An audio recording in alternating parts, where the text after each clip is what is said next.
କହୁଥିଲା ବୋଲି ମୋର ମନେ ନାହିଁ। ତା ବାପା ଆଜ୍ଞା ଗୋଟିଏ ଶୋ କରାଇବି 18ଟା ପୁରାଣ ନା ତାରି ଭିତରେ ଥିବ।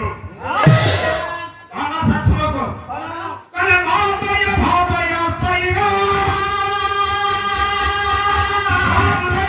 ଚତୁର୍ଥୟ ପଲିଙ୍ଗ ପୁଷ୍କାନି ପୁରାଣାନି ବୃଦ୍ଧକ ବୃଦ୍ଧ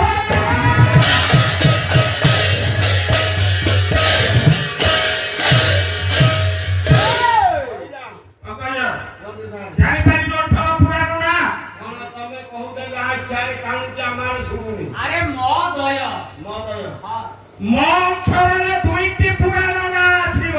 ମୋ ଅକ୍ଷରେ 2ଟି ପୁରାଣ ନାଁ କଣ? ମତ୍ସ୍ୟ ପୁରାଣ ମାର୍କଣ୍ଡେୟ ପୁରାଣ ଦୁଇ ଗଲା ମହୋଦୟ ଭୋଦୟ ଭରେ ହେଲା ଭବିଷ୍ୟତ ପୁରାଣ ଭାଗବତ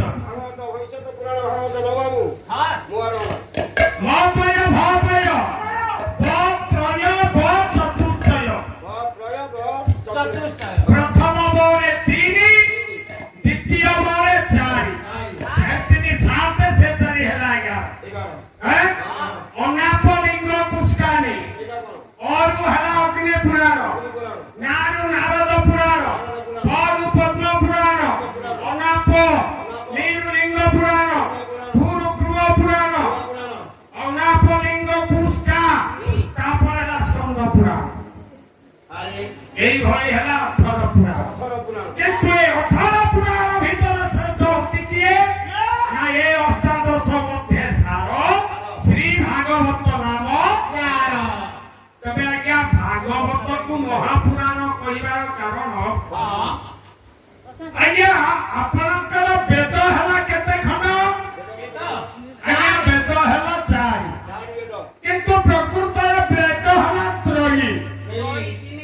ভগবান 3 খণ্ড বেদ প্রথমে সৃষ্টি করবে যাহা কি শ্যাম যদু রূপ 18 বেদ সৃষ্টি হবার কারণ ভগবান চিন্তা করে যুগ হেলা 4 ধর্ম হেলা 4 পাপ হেলা 4 পুণ্য হেলা 4 এনু বেদ কাইকি 4 ন হব এনু আগে 3 বেদକୁ মন্থন କରି ଖଣ୍ଡିଏ ବେଦ ବାହାର କଲେ ଯାହା ନାମ ହେଲା ଆଜ୍ଞା ଅଥର୍ବ ବେଦ। ତେବେ ରହ ତେବେ ବେଦର ଯେଉଁ ଶ୍ଲୋକ ଗୁଡ଼ିକ ତାକୁ ଆଜ୍ଞା ମନ୍ତ୍ର କୁହାଯାଏ। ତାର ମନ୍ତ୍ର କାହିଁକି ଆଜ୍ଞା ମନ